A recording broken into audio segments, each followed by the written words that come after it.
Good evening. आज हम लोग शुरू करने जा रहे हैं पॉलिटिकल सोशियोलॉजी के बारे में।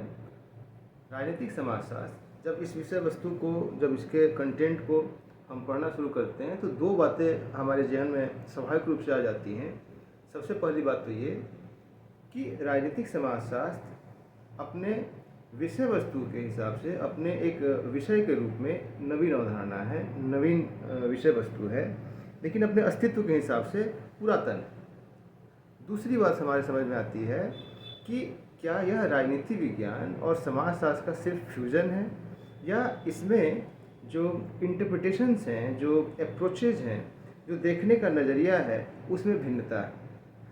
संकट का दौर भी है। राजनीति शास्त्र के जो लोग हैं वो यह कहते हैं कि पॉलिटिकल सोशियोलॉजी जो है वह पॉलिटिकल पर्सपेक्टिव से सोसाइटी को देखने का तरीका है।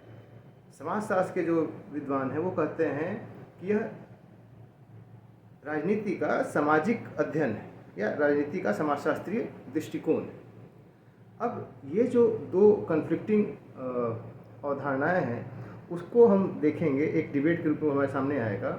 उसके अलावे अगर हम बात करें इसकी मौलिक रूप से जो परिभाषा है, तो हम दो विद्वानों की परिभाषाओं को डिस्कस करेंगे। एक लिप्सिट की परिभाषा को डिस्कस करेंगे, जिन्होंने कहा कि राजनीतिक समाजशास्त्र को समाज एवं राजनीतिक व्यवस्था तथा सामाजिक संरचनाओं तथा राजनीतिक संस्थाओं के पारस्परिक अंतर संबंधों के अध्ययन के रूप में परिभाषित किया जा सकता है। अब अगर हम इस परिभाषा को और गहराई से देखें तो राजनीतिक व्यवस्था और सामाजिक संरचना, दूसरी ओर राजनीतिक संस्थाओं, इन तीन तत्वों का जो इंटरेक्शन है, इन तीन तत्वों का जो कोरिलेशन है, अंतर संबंध है, वही इस विषय वस्तु का कंटेंट है।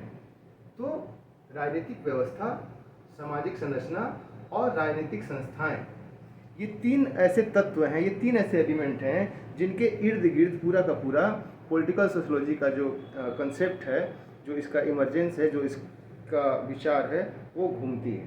तो अगर हम इस परिभाषा से इन एलिमेंट्स को निकाल लें तो हम देख सकते हैं पॉलिटिकल सिस्टम एक, उसके बाद हम देखते हैं सामाजिक संरचना, सोशल स्ट्रक्चर, और तीसरी बात जो हमारे सामने आई है वह है पॉलिटिकल इंस्टीट्यूशंस की।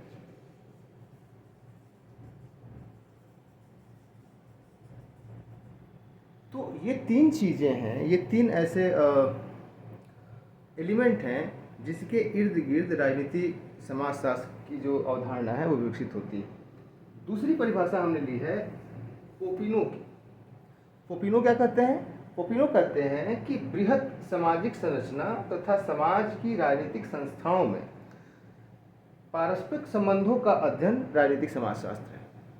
अब अगर हम इस परिभाषा को भी देखें तो इन्होंने बृहत सामाजिक संरचना के साथ साथ समाज की राजनीतिक संस्थाओं अर्थात सोशल स्ट्रक्चर और पॉलिटिकल इंस्टीट्यूशंस, तो अगर हम इन दो परिभाषाओं के आधार पे राजनीतिक समाजशास्त्र की एक छोटी सी, एक बहुत ही लघु अवधारणा को विकसित करना चाहें तो हम ये देख सकते हैं, हम ये समझने की कोशिश कर सकते हैं कि सोशल स्ट्रक्चर और पॉलिटिकल इंस्टीट्यूशंस के जो इंटरेक्शंस हैं उसे हम पॉलिटिकल सोशियोलॉजी कहते हैं।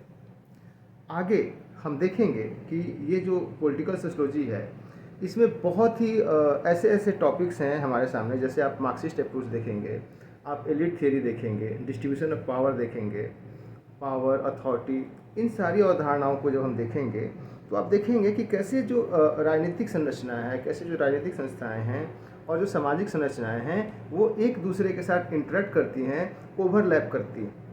क्योंकि कई बार ऐसा होता है कि पॉलिटिकल इंस्टीट्यूशंस जो है वह सोशल स्ट्रक्चर को इन्फ्लुएंस करती है, और कई बार ऐसा होता है कि जो सामाजिक संरचनाएं हैं वह राजनीतिक व्यवस्था को, राजनीतिक संस्थाओं को शेप देती हैं।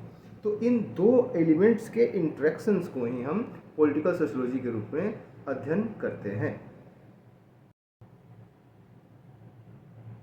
समझने के लिए हम देख सकते हैं कि दो स्फेयर है, एक स्फेयर है पॉलिटिकल, दूसरा स्फेयर है सोशल, और इन दो स्फेयर के बीच में जो एक इंटरफेस है उसे हम पॉलिटिकल सोशियोलॉजी के रूप में देखने की कोशिश करते हैं, या उसे हम पॉलिटिकल सोशियोलॉजी के रूप में समझने का प्रयत्न करते हैं। तो पूरा का पूरा जो राजनीतिक समाजशास्त्र की अवधारणा है वो इस प्रकार से विकसित हुई है, जिसमें हम राजनीतिक और सामाजिक संरचनाओं के साथ साथ, संस्थाओं के साथ साथ, और उन दोनों के अंतर विरोध और उन दोनों के जो अंतर संबंध हैं उसके आधार पे राजनीतिक समाजशास्त्र की जो समझ है उसे हम विकसित करने की कोशिश करते हैं। तो आज हमने सिर्फ और सिर्फ इसके इंट्रोडक्टरी पोर्शन को ध्यान में रखा है। इसकी विषय वस्तु क्या है, इसकी उत्पत्ति कैसे हुई है, इसका उद्विकास कैसे हुआ है, उसको हम अगले वीडियो में डिस्कस करेंगे। तो आज के लिए इतना ही। कल हम फिर एक विषय वस्तु के साथ आपसे मुखातिब होंगे।